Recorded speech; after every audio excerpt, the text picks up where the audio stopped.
Hi, welcome to this video. Speed up Windows 10 by disabling unnecessary startup apps, enabling fast startup, and upgrading to an SSD.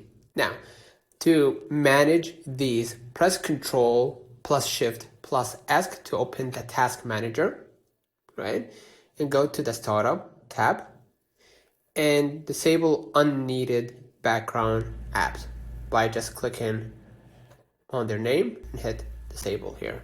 Next, what we're gonna do, we're gonna enable basically fast startup, right?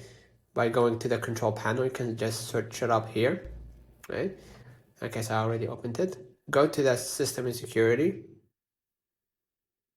right? Inside, we're gonna go ahead to the power options and click choose what the power buttons do, right? On the left menu, right here. Choose what the power button does. And click change settings that are currently unavailable, right? So I'm gonna go ahead and click on it. It requires administrator privileges for this one, okay? Afterwards, check the box next to turn on fast startup, right? Which is recommended.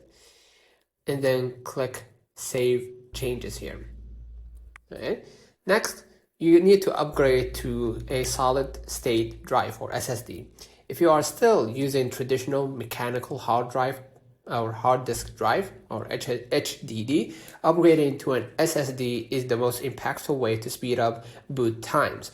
HDDs have moving parts that take time to spin up, while SSDs load Windows and background programs almost instantaneously. So consider liking this video, subscribe, it really helps with the channel. Till next time, see you.